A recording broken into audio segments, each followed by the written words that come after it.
National Cherry Cheesecake Day. Jesus, John, I know that you're into subak dough, but do you really have to twist my arm? I'm going to unwrap 2 8-ounce blocks of cream cheese. I know that some people like to soften theirs on the counter just as is, but this is just what I do. And we're going to cover it up with some saran wrap.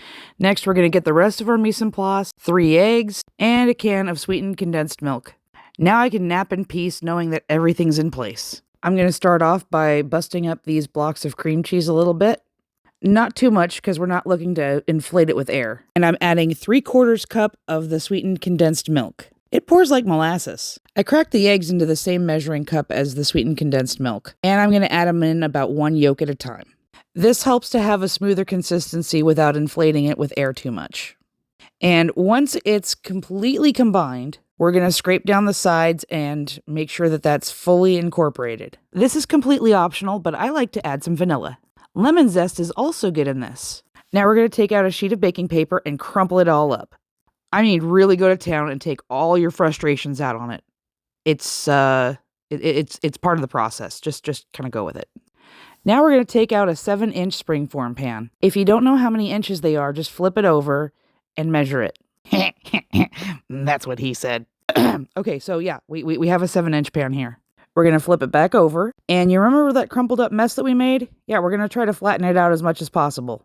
This actually does help to make sure that it fits into the pan adequately. And yes, this is needed because otherwise it'll leak out of the pan and make a big mess and just. Don't ask me how I know. Now we're going to add in our batter, every last drop of it. And I like to tap it down a little bit to remove as many of the air bubbles as possible. We're going to let that rest while we preheat our oven to 500. Yes, that is 500 Fahrenheit.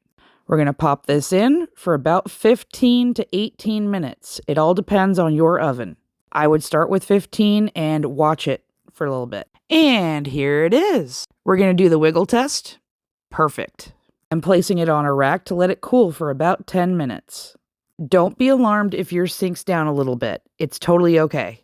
Now we're going to go ahead and pop the collar off and take it completely out of the pan to let it cool for about 30 minutes. I know I said 30, but I got impatient and only waited about 10. The middle hasn't set yet, but I don't care. Add as many or as few cherries as you'd like. Taste test time! Yeah, I know this one looks kind of messy, but whatever. Oh my gosh, this is so good.